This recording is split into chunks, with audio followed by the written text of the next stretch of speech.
I chciałam jeszcze powiedzieć, że jak cię usłyszy polski hymn, to wszyscy płaczą. Polska jest Polską. Wiem, że służba zdrowia może robić się coraz trudniejsza, trudniej dostępna. To wszystko się kurczy, no bo nie ma sensu wyjeżdżać do Stanów.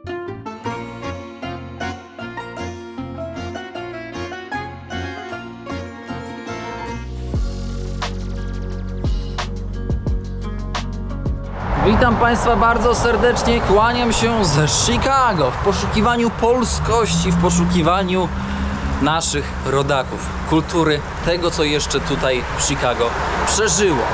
Moi drodzy, zwiedzam Jackowo, ale nie tylko Jackowo i wokół Jackowa. Szukam wszystkiego tego co polskie, co nasze.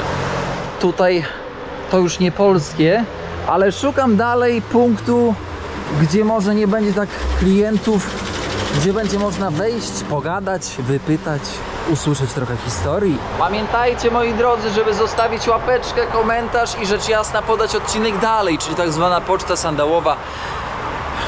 Bo to motywacja, I nie ma lepszej nagrody jak wasze działania. To są dla was kliknięcia, sekunda, 2, 3 bądź 5. A dla mnie, jako dla twórcy, to jest naprawdę ważna sprawa, która pomaga mi rozpościerać skrzydła jeszcze bardziej.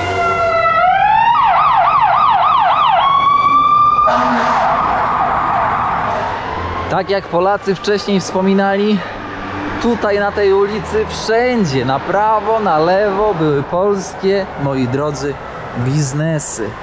Zmieniło się to. Zmieniło się, ponieważ ludzie zarabiający już lepiej mogli sobie pozwolić na to, żeby przenieść się dalej od centrum, gdzie jest spokojniej, może bezpieczniej, może lepsze warunki do życia. Pokupowali domy, działki, żyją w pełni. Kiedyś jak tutaj przybyli w latach 70., 80., 90., to każdy, moi drodzy, szukał tej polskości. Nie znał tak języka, nie wiedział co i jak, więc trzymali się wszyscy razem. Dziś zapewne każdy sobie rzepkę skrobie. U pani Grażyny byliśmy. Pikniki. Siostry misjonarki Chrystusa Króla zapraszają na pikniki. Wejść, zapukać, pogadać trzeba. Ciekawe czy nie pogonią, ciekawe czy nie wygonią. Dzień dobry. Halo, dzień dobry, witam serdecznie. Słucham Pani pana. z Polski, dzień dobry Tomasz. Dzień dobry, witam serdecznie, witam. O, pan z Polski, z jakiej strony pan z Polski? Z Podlasia, a O, pani? bardzo mi miło, ja jestem ze Śląska, z Jastrzębia, pozdrawiam wszystkich Jastrzębian. Jak idealnie. Jak ma pani na imię? Jadwiga. Pani Jadwigo, czy dałaby się pani skusić na kilka pytań odnośnie historii, kiedy pani tutaj przyjechała i jak się tutaj ogólnie żyje? No, przez 40 lat to chyba jest mnóstwo tematów. O matko. Bardzo dużo tematów. A przede wszystkim jestem bardzo gadulską osobą, a tutaj do mnie, do kwiaciarni, którą prowadzę od 35 lat, przychodzą osoby, które zwierzają się prawie ze wszystkiego. Mogą napisać parę książek. Pani Jadwigo, pytanie. 35 lat pani ma tą kwiaciarnię. Oczywiście. W tym samym miejscu? W tym samym miejscu. Czy naokoło tutaj było dużo polskich sklepów, Więc, firm? drogi panie, jak ja otworzyłam 35 lat temu, to niemalże 100% było, polscy byli klienci. W kościół jest tutaj, się znajduje świętego Władysława. W kościele było tak strasznie dużo ludzi, że jak się szło w niedzielę na mszę świętą, to nie było gdzie usiąść. Natomiast w tej chwili przychodzi tylko parę osób. Dlaczego? Ponieważ przez 35 lat po prostu Polacy się postarzali, powyjeżdżali, poumierali, ich dzieci się pokształciły i wyjechały po całym świecie i poza Chicago. A w tej chwili to 90% moimi klientami są Meksycy, ponieważ też są wspaniałymi klientami. A dlaczego? Ponieważ trzeba ludzi kochać. Jak się ludzi kocha, to i ludzie cię kochają. Wraca. Pani Jadwigo, 40 lat temu pani tutaj przyleciała, przypłynęła, tak. Przyleciała pani, tak jest. Co spowodowało, że pani się tu znalazła? Akurat Chicago. Co spowodowało? Po pierwsze spowodowało to, polityka polska. Byłam dużym przedsiębiorstwem w Polsce, męczyli, gnębili mnie, nie mogłam być w Polsce. Przyjechałam zobaczyć, co można zmienić w Polsce, będąc tutaj. A ze względu na to, że miałam już wracać do Polski, nabyłam troszeczkę tutaj doświadczenia i tydzień przed moim wyjazdem usłyszałam, że pan Reagan ogłosił amnestię i otrzymałam w prezencie od prezydenta Reagana, dostałam pobyt stały w Ameryce. Za co mu serdecznie dziękuję. Tutaj poznałam swoją ogromną miłość, z którą jestem o niemalże 40 lat. Jestem bardzo szczęśliwa. Czy ta miłość też z Polski? Tak, oczywiście z Polski. Bardzo blisko mieszkaliśmy. Nigdy żeśmy się nie poznali. Dopiero żeśmy się tu przez przypadek poznali. Lata 80. pani tutaj przyleciała. Tak. Lata 80. Ciężko było zacząć życie, pracę? To znaczy dla niektórych bardzo ciężko, dla niektórych nie ciężko. Dla mnie nie było ciężko ze względu na to, że do pani, której w ogóle nie było serwisów, nie było takich różnych firm, ale do pani, która prowadziła serwis, jak ja zadzwoniłam, to mnie wyśmiała. Ale zadzwoniłam drugi raz i poprosiłam tą panią, żeby mnie za darmo przyjęła do pracy, ponieważ po prostu praktyka kosztuje. I tym ją kupiłam. I tak zaczęła pani sprzątać. I tak zaczęłam sprzątać. Później moje panie, o których pracowałam, prosiły, żebym indywidualnie dla nich pracowałam, a po 5 latach kupiłam swój dom i otworzyłam kwiaciarnię. Po 5 latach? Po 5 latach. Czyli to naprawdę była dobrze płatna praca. Jak się pracuje przez 7 dni w tygodniu, po 14 i więcej godzin, to się opłaca. Czyli po 5 latach już mogła pani stanąć na nogi? I to bardzo. Nie tylko ja, ale wiele osób się wzbogaciło tym. A nie było takiego poczucia, takiej chęci powrotu do Polski, jak się zarobiło tak duże pieniądze? To znaczy nie, ze względu na to, że ja w Polsce miałam trochę więcej w tym czasie pieniędzy, dlatego wyjechałam. A później, jeśli dostałam zieloną kartę, mogłam jechać tam i tu. Pojechałam do Polski, już byli inni ludzie, inna mentalność, ale wiedziałam, że po prostu moje życie jest w Ameryce. Ta mentalność, ona jest inna, zupełnie inna. Całkowicie. Wiele ludzi mówi, że kiedy się przyjedzie do Stanów, to już ciężko się przyzwyczaić do tej polskiej mentalności. Tak, ponieważ my tu w Stanach jesteśmy naprawdę bardzo skromnymi ludźmi. Bardzo skromnymi. My nie patrzymy, czym jeździmy. My patrzymy, żeby samochód miał kierownicę i 4 kółka. W Polsce niestety jedna pani przed drugą, czym droższe, tym pyszniejsze. W czym ubraniu chodzą, czym droższym, tym pyszniejsze są. Tu nie zwracają uwagi. Pan milioner, który ma fabrykę, on jeździ skromnym samochodem. W Polsce pan, który by miał taką fabrykę, to by latał samolotem, nie tylko by jeździł samochodem.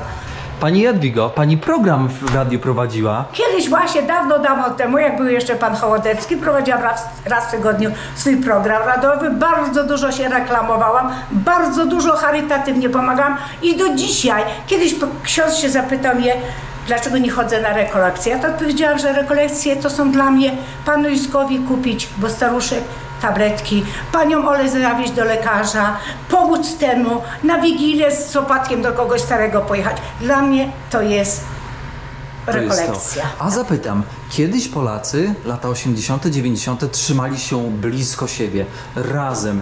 Ale nie mieli czasu. Nie było mieli czasu, absolutnie. Szli do kościoła nie po to, żeby z do Pana Boga powiedzieć dzień dobry, tylko ludzie szli w niedzielę do kościoła po to, żeby się spotkać, bo cały tydzień było niemożliwością, bo ludzie pracowali po 2 prace. A teraz? Jak jest teraz? Też tak, że idą do kościoła, żeby się spotkać? Teraz po prostu, kiedyś była Polonia w jednej aglomeracji, w jednym miejscu, blisko siebie, a teraz to już bardzo daleko. I co jest, że kiedyś było tylko w Chicago, tam jeden kościół, tu są piękne kościoły, cudowne kościoły, ale teraz poza Chicago już są kościoły polskie, także że Polacy nie muszą przyjeżdżać do Chicago, do kościołów, tylko mają blisko w zasięgu ręki, w każdej poza Chicago miejscowości jest kościółek. I z polską mszę świętą, z polskim księdzem. Czy jest coś, za czym pani tęskni? To, co było kiedyś, a już tak jakby już nie egzystuje, już to nie funkcjonuje. Tak, tęsknię. Za metryką, bo bym chciała być dużo młodsza. Ale ludzie się odwiedzają. Wiem, że jak jest Boże Narodzenie, to się po prostu w różnych klubach się spotykają, na zabawach się spotykają. Są pikniki, polskie pikniki są w Schiller Park. Przychodzi mnóstwo ludzi, ale mnóstwo ludzi spotykają się, oczywiście, że tak. Są dancingi jakieś takie wystąpienia teatralne, muzyczne? O, oczywiście. Bardzo dużo przyjeżdża z Polski. Teraz Maryla Rowicz przyjeżdża. Bardzo dużo Test of Polonia, to były tysiące ludzi. Polska jeszcze nigdzie nie zginie, a przede wszystkim parada trzeciomajowa. Małe dzieciaczki, mój wnusiu jak miał 7 lub 8 lat, zajął pierwsze miejsce pod względem ubrania, chociaż tu się urodził, jako Polak. Są Polacy naprawdę. I chciałam jeszcze powiedzieć, że jak cię usłyszy polski hymn, to wszyscy płaczą. Polska jest Polską. Tak jest. Polska jest Polską. Czyli pani dzieci się tutaj urodziły? Nie, ja mam syna, który został jedyny syn, który jest w Polsce. Jasne. Ale przez przypadek. Nie chciał tutaj przylecieć? Nie mógł tu przyjechać, ale mój syn jest w Polsce, jest zadowolony i także nie chce być. Polonia tutaj. Mówią, że ta Polonia już tutaj tak umiera, że wymiera, że jednak Meksykanie bardzo mocno wypierają. I to prawda? No na pewno jest bardzo dużo, jeśli chodzi o Meksykanów, masę, ale jeśli chodzi o Polonię, to ja nie myślę, że umiera, ponieważ w polskich szkołach moi obydwa wnukowie skończyli polską szkołę, zrobili polską maturę, zrobili polskiego translator i jak byłam na graduacjach w kościele, to było tysiące polskich dzieci. A chciałam jeszcze zaznaczyć, że do tej szkoły sobotniej, który chodził jeden z moich wnuków, to panie milionerki, Amerykanki przywozili swoje dzieci na polski język. Wow. A ja kiedyś się zapytałam, dlaczego pani przywiozła swojego synka na język polski, bo moja babcia kiedyś była Polką. No i drodzy Państwo, kiedyś miałam przyjemność być w San Ben, to jest poza Chicago, Wisconsin, i tam jest uniwersytet. I poszłam korytarzem i sobie popatrzyłam spis nazwisk profesorów. Proszę Państwa, to mówię z pewną odpowiedzialnością, chyba ponad 50% było polskich nazwisk profesorów. Już troszeczkę mnie zniekształcone te nazwiska, bo polskie są bardzo ciężkie, ale naprawdę byłam dumna, bo sami masę polskich profesorów. Chciałam też powiedzieć, idzie się do downtown, gdzieś do City Hall cośkolwiek załatwić i tam bardzo dużo polskich ludzi pracuje z polskim językiem, polskich adwokatów mamy masę, polskich lekarzy mamy bardzo dużo, w każdym szpitalu polskich specjalistów mamy masę. Czyli Polacy są pracowici. Bardzo pracowici. Skromnych Polaków, którzy naprawdę pracują ciężko gdzieś pracują na budowie, na sprzątaniu. Ich dzieci po 2, 3 kończyli uniwersytety. I to poważne uniwersytety, gdzie dzieci kończyły do high school, chodzili normalnego, zwykłego high school. A trzeba zaznaczyć, że uniwersytety są drogie. Tak, ale jak się dobrze uczysz, bardzo są drogie, ale jak się dobrze uczysz, to dostaniesz kredyty, dostaniesz od rządu zapomogę, stypendia. Dam taki przykład. Nie masz zawodu, zarabiasz 40 000 na rok. Za studia zapłacisz 200 000. Jak skończysz studia, to zarabiasz 150 000 na rok. Czy ma sens?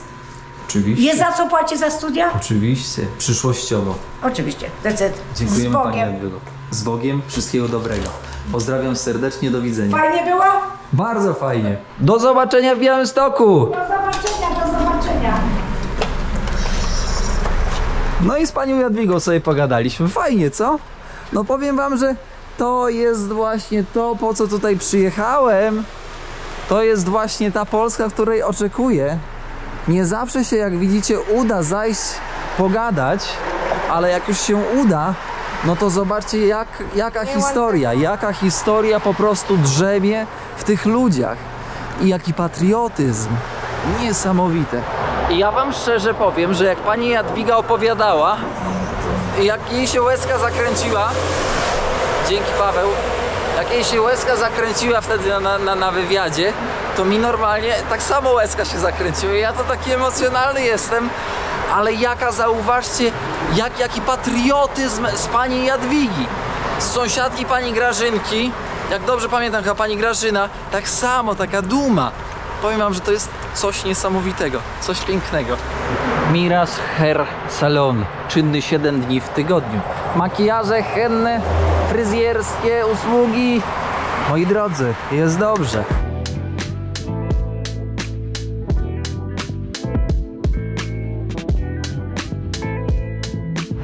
Miejsca, gdzie niegdyś Polacy przodowali, są przejmowane przez takie narodowości, między innymi jak Meksykanie.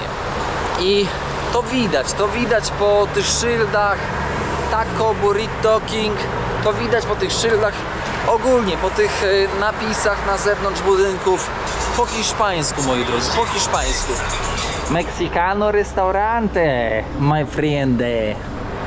Gdyby ktoś się zastanawiał i rzucał takie pytanie w moją stronę, chociaż nikt nie pytał, to ja i tak odpowiadam. Ile jeszcze będzie kierowników odcinków z Chicago? Powiem wam, że najprawdopodobniej jest to ostatni odcinek z Chicago, więc proszę się delektować. Może jak coś się zmieni, ale nie wiem, no to może jeszcze będzie jeden, ostatni, ale ten pretenduje na bycie ostatnim. Ale po co to pytanie i po co ta odpowiedź? Z prostej przyczyny, moi drodzy. A mianowicie będziemy kończyć podróż po Stanach. Czas na nowy kraj. Zgadujcie gdzie? Zgadujcie który? No ciekaw jestem, czy zgadniecie. Lecimy do nowego kraju.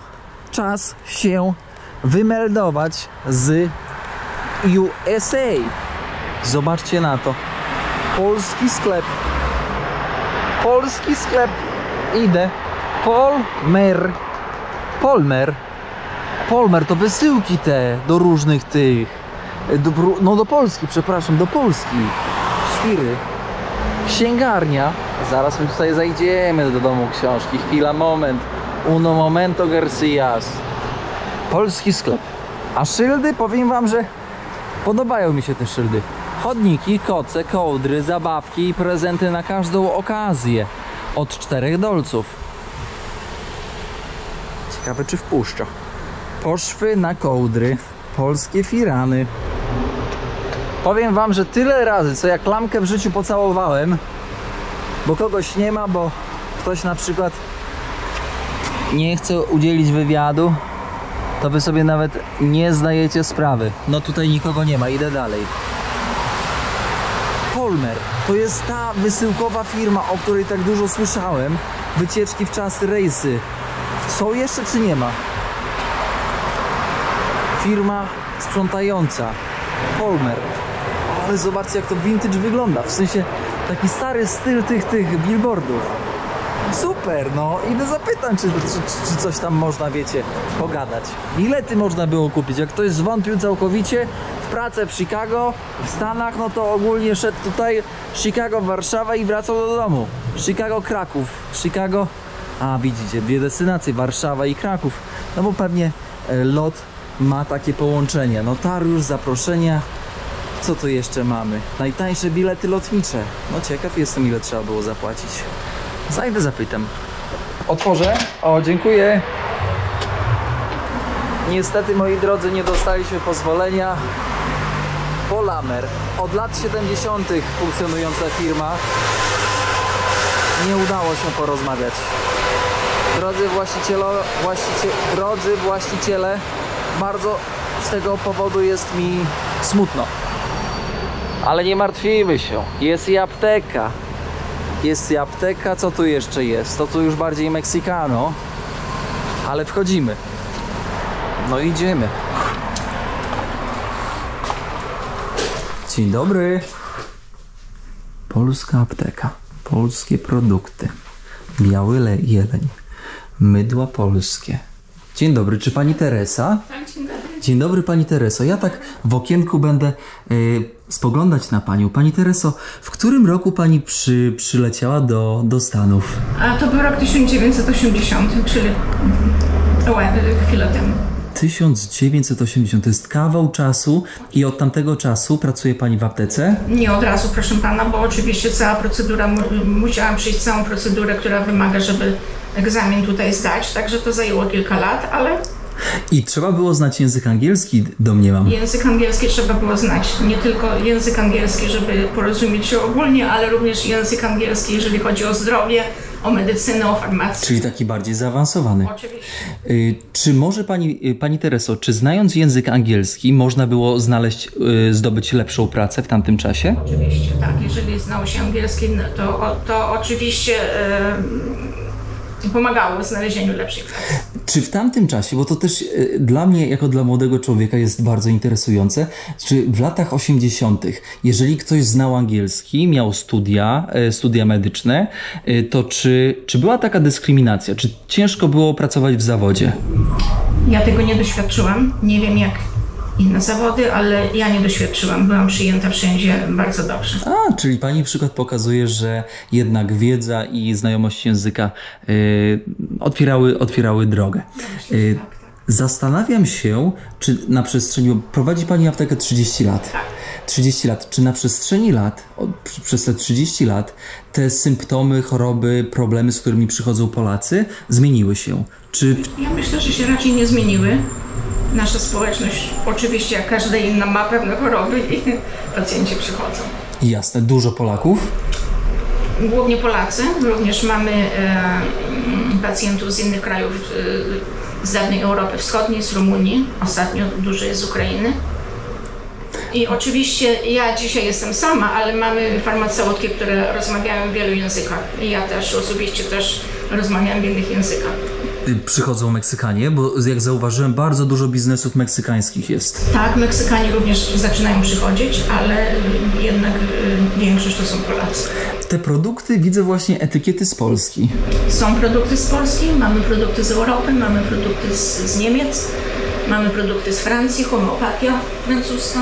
Czy teraz dostęp do ogólnie do służby zdrowia jest lepszy niż był kiedyś? To znaczy trudno mi na ten temat mówić. Wiem, że służba zdrowia może robi się coraz trudniejsza, trudniej dostępna. To po prostu bazuje na opinii moich naszych pacjentów. Bo pamiętam, jak niektórzy właśnie opowiadali, którzy byli w Stanach, lata 80., 90., zawsze mówili: jejku, oby się nic nie stało. Bo jak coś się stanie, no to trzeba iść do szpitala. A jak trzeba iść do szpitala, no to niestety te szpitale amerykańskie wystawiały ogromne czeki do zapłacenia. Tak, to prawda, tak samo jest i dzisiaj, ja myślę. Nic się nie zmieniło. To znaczy być może się zmieniło. Może dostępność do ubezpieczenia jest łatwiejsza. Jeżeli ma się ubezpieczenie, no to oczywiście koszty będą mniejsze. Pani Tereso, czy Polonia się kurczy?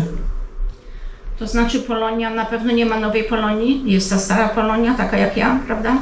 Która przyjechała w latach 80. czy później przyjeżdżająca. Nowej na pewno nie zauważyłam, żeby była nowa Polonia. To znaczy przyjeżdżają turyści z Polski, ale nie nowa Polonia. Którzy chcą zamieszkać. Tak. Pani Tereso, jeżeli nie ma nowej imigracji, nowych ludzi, czy to oznacza, że ten American Dream już nie istnieje? Ja myślę, że się kurczy, że nie istnieje. Ja jestem ze starej generacji, to już zrobiłam to, co miałam zrobić, a dla nowych na pewno byłoby o wiele trudniej. Czy chce się wrócić do Polski? Jeszcze do Polski regularnie, 2 razy w rok. Czyli, a gdybym zapytał inaczej, pani Tereso, czy Polska jest domem, czy Ameryka już jest domem? Mój dom jest tutaj. Tutaj jednak. Pani Tereso, bardzo dziękuję w imieniu swoim i widzów i do usłyszenia. Dziękuję. I do zobaczenia gdzieś na Podlasiu. Bardzo dziękuję pani Tereso. Do widzenia. Do widzenia. Pani Teresa przyjęła właśnie panią z Polski. Pani Teresa z Lublina. Jejku, jak fantastycznie, moi drodzy. O to chodzi. To jest Polska, ja tutaj czuję Polskę. To ja powiem wam, że to jest to, co moje serce karmi. To jest to, co moje serce napawa dumą i emocjami. Ja jestem z tego dumny, że tu jestem, że mogę wam to pokazać. Źródło. Trzeba iść tam. Garmażeria, wędliny, mięso, pieczywo. O! Zapraszamy na spektakl Polskiego Teatru Studio z Wilna na Litwie. Zapiski oficera. Co tu jeszcze jest? Nieznana. Między światami.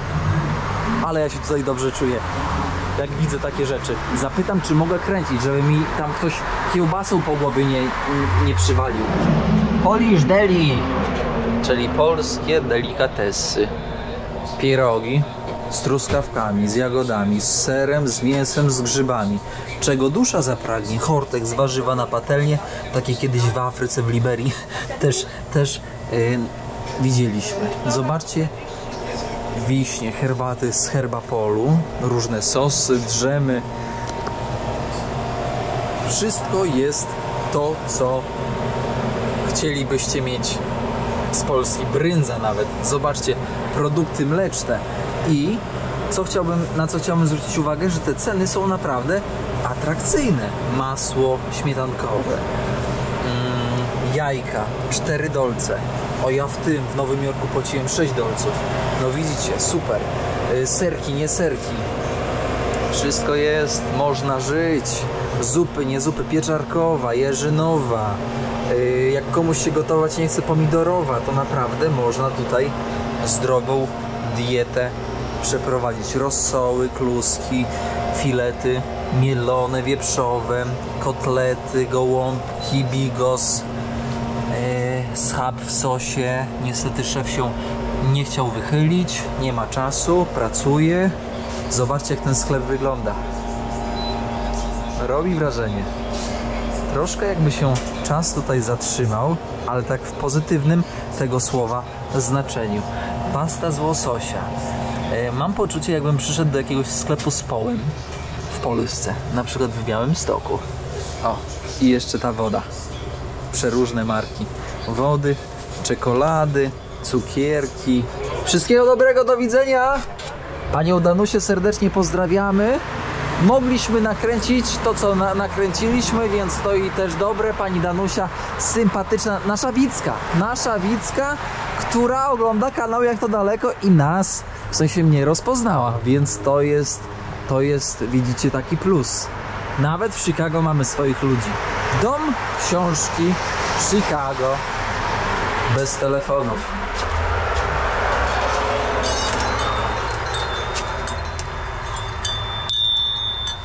Dzień dobry. Pan Zbyszek? Dzień dobry, panie Zbyszku. Witam serdecznie. Rękę uściskam. Jeden z ostatnich mohikaninów tutaj na polskiej dzielnicy. Co się już nagrało? Tylko my, czy jeszcze coś innego się nagrało? Dużo się nagrało. Panie Tak? Zbyszku, ja tutaj... Wysłałem panu różne kontakty. Nie, to spokojnie. Ja tu wchodzę po sklepach z chodnika, wszędzie do każdego wchodzę. Panie Myślałem, Zbyszku. że tylko do mnie. Nie, spokojnie. Ja to po prostu, jak nie mam kontaktów, to wchodzę z... Panie Zbyszku, jak pan długo tutaj już? No my jesteśmy bardzo długo, natomiast tu jesteśmy jakieś 17 lat w tej lokalizacji, a w poprzedniej, czyli wszystko razem jakieś 94, czyli dokładnie 30 lat. Kawał czasu. No, tak, wezmę tylko telefon. To ja tych czasów nie pamiętam, bo... Wszystko kiedyś było lepsze. Widzisz, zawsze ktoś zadzwoni, albo ktoś się wpierdzi. Zaraz to zrobimy. Muszę odebrać. Dobrze. Konstytucja Rzeczpospolitej Polskiej. Konstytucja. Ale wiesz, to jest naprawdę złośliwość. Polacy, jak zresztą wszystkie nacje w Stanach, się ciągle przemieszczają. Tak jak zaniknęła grupa niemiecka, zaniknęła grupa grecka, to wszystko się rozpływa jakoś, ale to jest naturalny ruch w Chicago. Zmieniają się dzielnice, to wszystko płynie, tak jak w rzeczywistości. Kiedy przyjechałeś? Poczekaj, lata 80, 90. Ja wyjechałem z Polski w 89 roku, później mieszkałem w Nowym Jorku, później przeniosłem się do Chicago. Księgarnia funkcjonuje od 94 roku, czyli dokładnie ma 30 lat. Była w różnych lokalizacjach i była w różnych wersjach, ale w końcu tutaj utknęliśmy. Zaczynaliśmy na Belmont, później były w różnych innych miejscach dodatkowe lokalizacje, ale w końcu zdecydowaliśmy, że tu jest jednak najlepiej. Belmont był taki, muszę powiedzieć, jak żeśmy się tu wprowadzali w 94 roku. To była kiedyś włoska dzielnica, niesamowita. Ta olbrzymi sklep z fortepianami, genialny sklep z garniturami. To była zupełnie inna dzielnica. Później przyszli Polacy i przejęli tę dzielnicę. To była taka sytuacja niesamowita, że nie było nie było miejsca, żeby wynająć. Myśmy robili tak zwany sublease, czyli najmowaliśmy od kogoś innego, bo nie było miejsca, żeby wynająć. Teraz jak zobaczysz, jest pełno pustych miejsc do wynajęcia, no ale to nie jest wina ani Polaków, ani nikogo, tylko wina wielkich korporacji, które nas wykończą już niedługo i w ogóle nie będzie małego biznesu, ale to nie jest wina tylko Belmont Central, czyli tam, gdzie my jesteśmy, tego miejsca, gdzie jesteśmy, ale to jest to samo na Michigan Avenue, która jest najbardziej prestiżową ulicą w Chicago i teraz jest nowy pomysł, żeby ją zmieniać na bardziej taką rozrywkową, no bo wszystkie duże i małe firmy plajtują, no bo zmienia się rzeczywistość. Czyli tutaj nie można kupić lokalu, można podnająć. Można kupić. Można kupić. Ale nikt nie chce kupować, ponieważ podatki od nieruchomości w Chicago są horrendalne. Ponieważ mamy demokratów, nie mam nic przeciwko demokratom, ale mam przeciwko podatkom, które nakładają demokraci na nas. Jakiej wysokości takie podatki mogą? Ogromne, to jest ogromny procent. 10 I to się różni. $10? To jest dobre pytanie. Nie ma odpowiedzi, jakie są podatki w Chicago, bo one są tak zrobione, żeby nikt nie wiedział, jakie są. Tylko ci, którzy mają płacić, wiedzą jakie, ale to się nalicza od powierzchni, od stanu budynku, od wieku budynku, od 1000 różnych rzeczy, dlatego wszystko jest tak skonstruowane w tym kraju, żeby prawnicy rąbali kasę, w związku z tym mamy prawników, którzy się tylko specjalizują w obniżeniu podatków. Także jak prawnik obniży nam podatki o 5000, to prawnik nam weźmie 5000 swoich opłat i my wychodzimy na zero. No i tak to jest w tym mieście. To jest po prostu drastycznie, fatalnie zarządzane. Tu się niczego nie robi dla małego biznesu, się wszystko robi dlatego, żeby podnieść tylko i wyłącznie podatki, żeby politykom było dobrze. To jest koszmarne miasto, jeśli chodzi o zarządzanie. 89 rok. Uciekasz z Polski? Nie uciekłem. Nie uciekasz?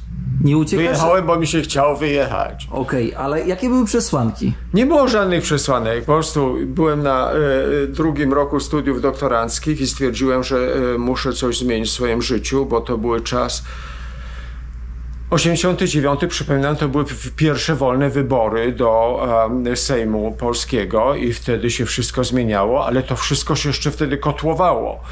Na uniwersytecie było niezwykle ciekawie, ale ja już studiowałem 10 lat, tak, już nie mogłem dłużej studiować, bo to już była przesada. Moja matka już się zaczęła zastanawiać, co ze mną jest nie w porządku.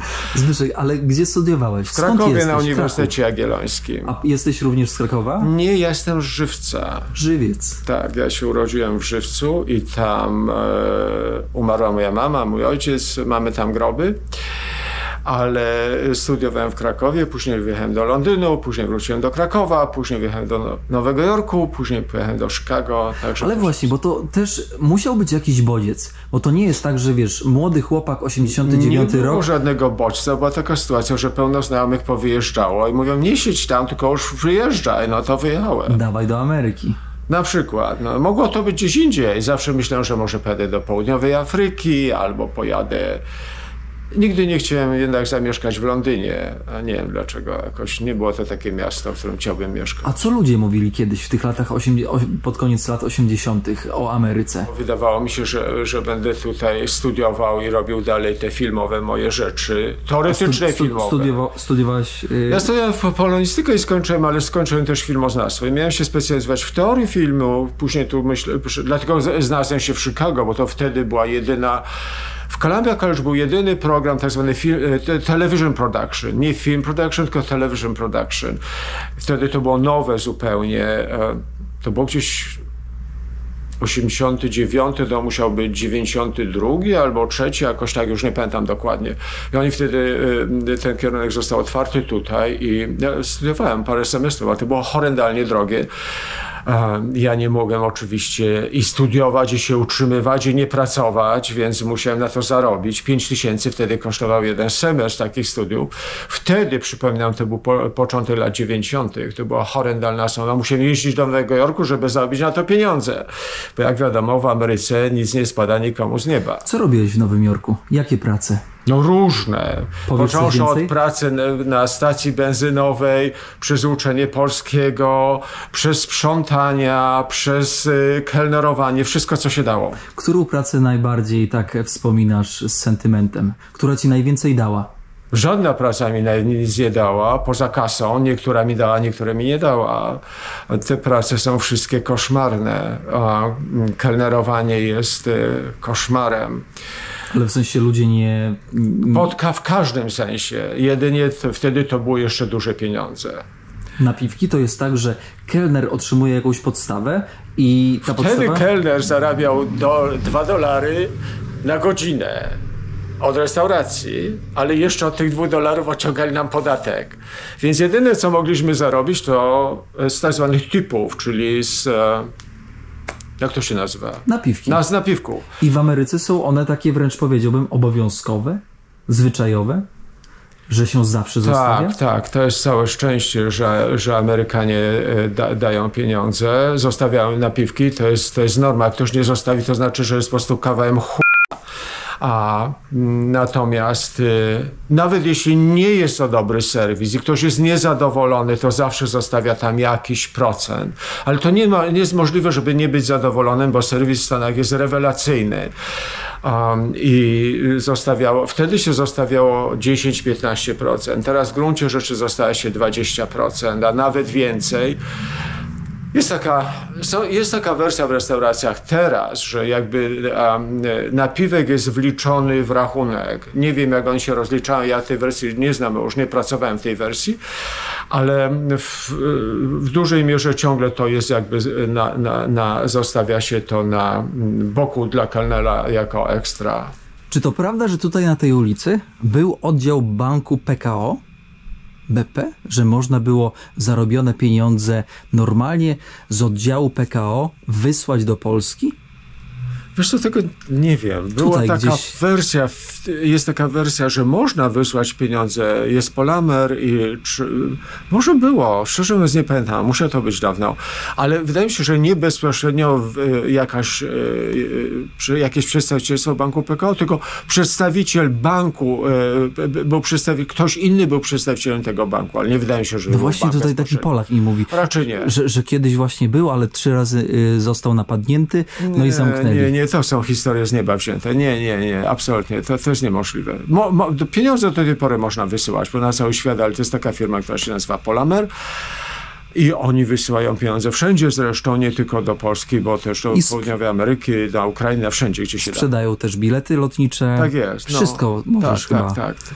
Tych agencji było znacznie więcej, to i też się wszystko pokurczyło. No właśnie, i te agencje, te firmy, one zaczęły upadać już 10 lat temu, 5 lat temu? Kiedy to się zaczęło, ten To się regres? wszystko zaczęło od momentu, kiedy Polska, chwała Bogu, weszła do Unii Europejskiej. W związku z tym zrobiło się niesamowicie ciekawie i dla nas niekorzystnie, ponieważ była taka fala ogromna emigracyjna jeszcze przed wejściem Polski do Unii, gdzie przyjeżdżały całe rodziny, łączenie rodzin, przyjeżdżali młodzi ludzie, w szkołach było pełno polskich studentów. Niesamowicie. Belmont było absolutnie polskie w pewnym momencie. Było tak drastycznie polskie, że w liceum które jest niedaleko nas. Forman College była cała taka opcja, że można było studiować polski jako drugi język. Także to było bardzo ciekawie. W bibliotekach było mnóstwo polskich książek. Naprawdę dynamicznie wtedy rozwijała się Polonia pod każdym względem. Były teatry, ciągle są. Ale było chyba 15 czy 16 różnego rodzaju księgarni. Było masę ciekawych różnych instytucji. Były sklepy z pamiątkami, były sklepy dla dzieci z cukierkami, były polskie duże delikatesy, do dzisiaj są, ale nie tak jak było. To wszystko się kurczy, no bo nie ma sensu wyjeżdżać do Stanów, bo po co? To jest absurdalne. Po pierwsze jest to niewiarygodnie nieprzychylny kraj w tej chwili emigrantom. Dwa, nie ma żadnych tak zwanych benefitów, czyli korzyści z tego, że się tu przyjeżdża. Trzeba dostać prawo do pracy, co trwa latami albo miesiącami przynajmniej, jak nie latami. Nie ma żadnych emerytalnych czy jakich innych świadczeń. To jest czysty kapitalizm. Tu nie ma żadnych świadczeń. To nie jest Europa. A teraz dopytam o tą emeryturę, bo wielu Polaków, którzy teraz wracają do Polski, to wracają z emeryturami. Wracają z emeryturami, którzy wypracowali. Jest znakomita autorka Elżbieta Baumgartner, która zajmuje się pisaniem tego typu podręczników pomocowych dla Polaków w Stanach. Między innymi jest taką książkę Emerytura polska, amerykańska łączenie. I to powoduje, że różne są układy prawne. Można tą wypracowaną emeryturę tutaj połączyć z Polską. Ja nie mówię, że nie ma świadczeń emerytalnych. Ja mówię, że ci, którzy są nielegalnie, nie mają świadczeń. Ci, którzy są legalnie, oczywiście wypracowują jakąś tam emeryturę. A często się jeszcze zdarza, że spotyka się Polaków, którzy są nielegalnie? Masę. Spotyka się Polaków, którzy są bezdomni. Mamy ogromny problem z bezdomnymi Polakami, alkoholikami albo narkomanami. Nie poradzili sobie? No wiele osób sobie nie poradziło. To nie jest łatwy kraj. To jest kraj, który wymaga niesamowitej siły wewnętrznej, a jednocześnie, jak mówię, nie ma żadnych pomocowych takich rzeczy. To nie jest Europa, gdzie można dostać różne zasiłki i tak dalej. Czy może i można, trzeba wiedzieć gdzie, ale one są minimalne albo żadne. Wielu Polaków miało trudne życie. Nie tylko dlatego, że nie mieli pieniędzy. Niektórzy mieli bardzo dużo pieniędzy, ale z powodu różnych zawirowań albo je potracili, bo pobankrutowali, albo mieli tam problemy osobiste i to się wszystko przełożyło, że mamy bardzo dużo Polaków bezdomnych w Chicago. W ogóle bezdomność w Stanach robi się gigantycznym problemem. Chwała Bogu nie jest to aż tak jak w San Francisco, czy w Los Angeles, czy w Nowym Jorku, gdzie już nie można metrem przejechać, żeby nie napotkać się na szaleńców bezdomnych. Ale tak to jest. Czy były jakieś programy, które pomagały takim ludziom, którzy nie radzili sobie? Wiesz, jak to jest w Stanach. W Stanach wszystko musi przynosić profit. To jest czysty kapitalizm. Nie ma profitu, nie ma dochodu, nie ma systemu. W związku z tym były organizacje i do dziś są. Jest znakomita, genialna polska organizacja, polsko-amerykańska i nazywa się Polish American Association. To się dawniej nazywa Polish Welfare. To się zmieniło, ta nazwa nie była za bardzo szczęśliwa. Zmieniono na Polish American Association i oni mieli ogromny program, bardzo dobrze zorganizowany właśnie dla alkoholików, dla rodzin alkoholików i dla bezdomnych. Ale ponieważ trzeba na wszystko pieniądze, przecież one się nie biorą z nieba, nie dało się już zdobyć kolejnych funduszy na to i ten program, z tego co wiem, upadł już od paru lat. Nie wiem, czy dla alkoholików, ale na pewno dla bezdomnych. Czyli co, oni pomagali wrócić do Polski? Nie, pomagali tym ludziom jakoś się, jak mówią młodzi ludzie, ogarnąć, wiesz. Byli terapeuci, nie wiem, czy psychoterapeuci, ale terapeuci, którzy pomagali tym ludziom zrozumieć swoją sytuację, pomagali im finansowo, mieli się gdzie umyć, co zjeść i tak dalej. Bo często to byli ludzie, którzy siedzieli jest niesamowita historia. Mamy klienta, który kupuje audiobooks, te dźwiękowe nagrania książek, i znamy go od lat. Ma na imię zresztą pan Kazimierz i kiedyś, ponieważ wymieniałem sobie biodro, rozmawialiśmy o tych wszystkich operacjach i tak dalej. On mówi, ja nie mam 2 nóg. Ja mówię, ale jak to pan nie ma 2 nóg? On mówi, nie mam 2 nóg. Ja mówię, niech pan pokaże. Facet zwariował, podniósł nogawki. I rzeczywiście nie miał 2 nóg od kolan. Czyli nie miał całych nóg, ale nie miał tych fragmentów nóg. I mówię, ale co się stało? A on mówi, byłem tam 7 czy 10 lat na ulicy i odmroziłem sobie te nogi. Ja mówię, no to bomba. I co się stało później? A on mówi, no zrobili mi protezy. Takie protezy kosztują fortunę, ale oczywiście zrobili, to jest taki szpital w Chicago, gdzie można jakimś cudem, jeśli jest się właśnie na ulicy, mieć tam te wszystkie serwisy i operacje i różne pomocowe rzeczy. I oni mu to zrobili za darmo. I ja mówię, no i co dalej? Ja mówi, no i jak już miałem te nogi zrobione, te protezy, mówi, no to wróciłem na ulicę, bo już wiedziałem, że drugi raz nie odmrożę. Przyjechali rodzice, chcieli go znaleźć, a on się nie chciał, on chciał być na ulicy, on się ukrywał. To był młody człowiek. No, dużo młodszy ode mnie, co najmniej z 20 lat. Znaleźli go ci rodzice. Zresztą za flaszkę inny bezdomny doniósł, gdzie pan Kazimierz się ukrywa przed rodzicami. Dali go na taki właśnie odwyk specyficznie zbudowany, stworzony dla bezdomnych i wrócił do normy, jest zadowolony, ma nowe życie i to się wszystko pięknie ułożyło. Chyba dzięki też właśnie tym Polish American Association. Oni mu chyba też pomogli. Nie jestem pewny, ale mam wrażenie, że w tym był udział tej organizacji w tym, żeby go przywrócić do życia. Czy przychodzą ci na myśl jakieś historie związane z polskimi dzielnicami? Jest masę, bo to się wszystko niesamowicie zmienia. Ta oryginalna polska dzielnica, one zawsze były koło kościołów. Polacy zamiast banków budowali zawsze kościół i koło kościoła szkołę. To było niesamowite. Przepiękne, wspaniałe kościoły zbudowali w Chicago Polacy. Nie stworzyli żadnych banków. Niestety. Tak jakby zapomnieli, że żyją w kapitalizmie i co jest najważniejsze, to tylko i wyłącznie kasa. Ale teraz Polacy powiadają, no Polacy mają kasę. Polacy są bogaci. Polacy to jest najbogatsza grupa etniczna, jeśli chodzi o posiadanie nieruchomości. W całym Chicago i Illinois Polacy mają najwięcej, nie mówię tylko domów, ale też różnych fabryk i różnych innych nieruchomości. To jest niesamowite. Polacy mają największą kasę, jeśli chodzi o tak zwany real estate, czyli nieruchomości. I to jest piękne, bo to też powoduje, że Polacy przenoszą się do innych dzielnic, droższych dzielnic, na przedmieściach są lepsze szkoły, bo Polacy są tą nacją, która dba o to, żeby dzieci były dobrze wykształcone. To jest wspaniałe. Żeby dzieci czytały po polsku, chodziły do polskich szkół i tak dalej. Polacy w ogóle są przedziwną nacją, bo jak mówię, z jednej strony jakby niekoniecznie się w dużej mierze asymilują, a z drugiej strony jakby bardzo się asymilują. Także to jest jakaś sprzeczność wewnętrzna, ale tak to jest, że Polacy się przenoszą właśnie w te inne dzielnice. Ale znowu tam są od razu polskie delikatesy, jakieś tam polskie różne inne biznesy, no ale też zrozumiałe. Natomiast jest wspaniałe, że dbają tak o wykształcenie swoich dzieci, że my w tej chwili obsługujemy trzecie pokolenie. Czyli małe dzieci tych Polaków, którzy tu przyjechali, ale się już tu urodziły. I to drugie pokolenie tak było, nie bardzo, ale mówią po polsku, bo chodziły na przykład do polskiej szkoły, ale te małe dzieci, co już się w ogóle tu urodziły z drugiego pokolenia, mówią po polsku i to tak niesamowicie, że lepiej niż ci rodzice, którzy są z drugiego pokolenia.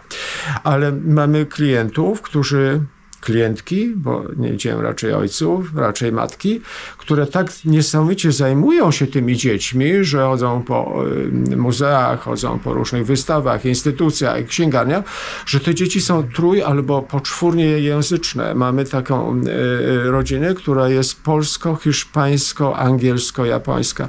Jest niesamowite. I te dzieci mówią biegle w tych 4 językach, ale są ciągle naszymi klientami, bo ciągle czytają. Nie ma super dzieci bez super rodziców. Tak się to dziwnie składa. Czyli tutaj trzeba nadmienić, że Polacy są patriotami. Można powiedzieć, że Polacy w Chicago są patriotami? Nie znoszę tego słowa. Nie jestem patriotą. Mam w dupie patriotyzm. Patriotyzm jest tylko po to, żeby nas wykorzystać, jak będzie wojna, żeby utrzymać przy władzy polityków. Mam w dupie polityków. Natomiast i patriotyzm mam też w dupie głęboko. Natomiast nie mam w dupie właśnie tego językowego... tej kultury. Usadzenia, by język wydaje się szalenie istotny i to jest ten element, który łączy. Nie żaden patriotyzm, będę walczył za ojczyznę, mam w dupie ojczyznę i walczenie za ojczyznę, a szczególnie umieranie za kogokolwiek. Nie mam w dupie językowych umiejętności i bycia osadzonym w języku. Także to jest niesamowite, że właśnie Polacy mają to poczucie przynależności językowej i to jest piękne i to generuje też sposób myślenia. Polacy mają na przykład tę niesamowitą umiejętność bycia wspaniałomyślnymi. To jest niesamowite, ile potrafią dawać pieniędzy na różne instytucje, na różne imprezy, tylko jak się nazywa, charities. Charytatywne wydarzenia, które powodują, że trzeba na to pieniędzy i Polacy otwierają te portfele bez problemu. Także to jest niesamowite. Ale jak mówię, najważniejszym dla mnie odkryciem tutaj w Stanach było to, jak Polacy są językowo mocno osadzeni i jak to jest dla nich ważne, żeby siedzieć w tym języku jak najgłębiej, bo on jakby powoduje to, że jesteśmy sobą. To jest niesamowite. Przez to dopiero, jak jesteśmy osadzeni w jakiejś kulturze, ale przez kulturę myślę głównie język, dopiero możemy ewaluować w inne kultury i czuć się bezpiecznie i swobodnie, bo mamy to zaplecze, które daje nam to odbicie do poznawania czegoś innego. Szalenie istotne. Ludzie przychodzą nie tylko po książki, ale też często przychodzą z historiami, pogadać, otworzyć się. Mówi się, że Polacy lubią narzekać. Ja uważam, że wszystkie nacje lubią narzekać, wyrzucić trochę z siebie. Ale kiedy Polacy przychodzą do księgarni, na co najczęściej gdzieś tam smęcą? Co im się nie podoba, mieszkając tutaj? Wiesz co, główny powód to jest, i to jest zawsze i nieustannie, i to się w Chicago chyba nigdy nie zmieni, to są oczywiście podatki. To jest zawsze największy element, który powoduje, największa sprawa, która doprowadza do szału, mnie zresztą też. Co się zarobi, to trzeba zapłacić natychmiast w podatkach. I to jest główny motyw narzekania. Różne, ale głównie dotyczące takich relacji z partnerami, często drastyczne, bo tam dochodzą takie rzeczy bardzo nieprzyjemne i to bardzo jest czasem poruszające, że ktoś przychodzi. Przecież nie jestem ani jego znajomym, ani przyjacielem, ani nikim bliskim, a jednak ta potrzeba wyrzucenia z siebie jest bardzo mocna. Ale to jest taki chyba element właśnie bycia w księgarni, że nie jest się w sklepie normalnym, tylko jest się jednak specyficznie nastawionym w taki osobisty, bardzo intymny sposób do kogoś i być może to powoduje inny sposób mówienia. Ale poza podatkami, poza takimi osobistymi rzeczami, no to zawsze największym motywem do narzekania to jest drożyzna. To wiadomo, jest drogo, będzie jeszcze drożej, co będzie za chwilę, jak już będzie tak drogo, że wszyscy zwariujemy. No ale tak droga jest cały czas, no benzyna, nie? Benzyna jest super droga, będzie jeszcze droższa. No, przecież nie wiem, ile kosztuje benzyna, bo ile kosztuje, tak ją muszę zatankować, żeby jechać. Także nawet nie zwracam na to uwagi. Ale są ludzie, którzy dostają na to kuku i rzeczywiście to jest taki element bardzo drastycznie inspirujący narzekanie. Ale tych rzeczy jest mnóstwo, na przykład politycznie to jest dopiero pełna mocno akcja. Kraj podzielony politycznie. No, to jest dopiero wersja. To nie tyle narzekania, co wściekania się, prawda, w szale narzekania. Także to jest bardzo dziwnie i to jest, to się przeistacza w jakąś paranoję zupełną, bo po pierwsze nie mamy żadnego już wpływu, bo co to jest demokracja? W ogóle nie żyjemy w demokracji, to nie jest żadna demokracja. Zbyszek, wiesz co, powiedziałeś o tych intymnych relacjach, tak sobie myślę. Bardzo często w latach 80., 70., 90., no i ogólnie, kiedy ludzie przyjeżdżali, to przyjeżdżał jeden partner. Załóżmy, żona zostawała w Polsce, mężczyzna przyjeżdżał pracować i tak sobie myślę, czy często takie związki na odległość przetrwały tą, jak to powiedzieć, żeby to miało, przetrwały próbę czasu? No absolutnie nie przetrwały, bo to niewiele przetrwało. Przecież to jest słynna taka książka, nie pamiętam już tytułu, Jackowo Story czy coś takiego. Nie pamiętam też autora, musi mi wybaczyć, ale ona już chyba nie żyje zresztą. I to jest temat niezgłębiony właśnie, jak to się wszystko kręci w Chicago, ale nie tylko w Chicago, tylko w takim właśnie rozdziale czasowym i przestrzennym, prawda? Te odległości były okropne, teraz się zmniejszyły, ale te telefony teraz pomagają się kontaktować znacznie łatwiej niż to było, ale to jest problem, rzecz jasna, i to powoduje różne zawirowania, często drastyczne, bo tam wchodzą jeszcze dzieci z pierwszego czy tam trzeciego małżeństwa. To jest strasznie pokomplikowane, jest mi to szczerze mówiąc obce, ale to jest rzeczywiście problem. Ty kiedy tutaj przyjechałeś, poznałeś swoją żonę na miejscu w Chicago? Nie, myśmy się poznali w Nowym Jorku. w Nowym Jorku. To jest bardzo dziwna jakaś magia. Myśmy byli w Londynie w tym samym czasie, ale w ogóle żeśmy się nie znali. Później ja w ogóle wyjechałem z Nowego Jorku, już byłem w Chicago i wróciłem, żeby zabić kasę na szkołę do Nowego Jorku i tak poznałem Dorotę. No i życie przez ile lat już I razem? wróciliśmy 30? do grubo ponad 30, tak. Coś pięknego. No, podobno. Zbyszek, na koniec jakieś przesłanie? Coś. Ja zawsze mam jedno przesłanie, że trzeba czytać, nieustannie trzeba czytać. I to obojętnie gdzie się jest, czy to jest się na świecie, czy pod światem, czy za granicą, czy w granicy, wszystko jedno, ale czytanie nie tylko, że otwiera na inne rzeczywistości, ale przede wszystkim inspiruje w sposób niebywały.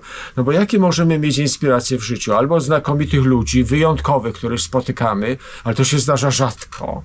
Natomiast druga opcja to jest tylko to, co mamy w literaturze, a w literaturze mamy nieskończoną ilość możliwości inspiracyjnych. Zbyszku, w imieniu swoim i widzów bardzo dziękuję za poświęcony czas. Ściskam dłoń. Będziemy w kontakcie. Tak, będziemy w kontakcie. Ulotnym. Mam nadzieję, że ta Polonia i twoja księgarnia pozostaną tutaj jak najdłużej. Mamy nadzieję, że tak wszystkiego będzie. dobrego. Zbyszku, trzymaj się. Do zobaczenia. Na razie, cześć. Wszystkiego Pozdrów dobrego. Dorotę, bo to dzięki prawie, że Dorocie i pozdrowienia dla Bożeny, która nas połączyła. Tak zrobimy. Trzymaj się, Zbyszek. Czołem. Źródło, ikony można kupić. To taka bardziej religijna. Tutaj już nie polskie. Na prawo. O!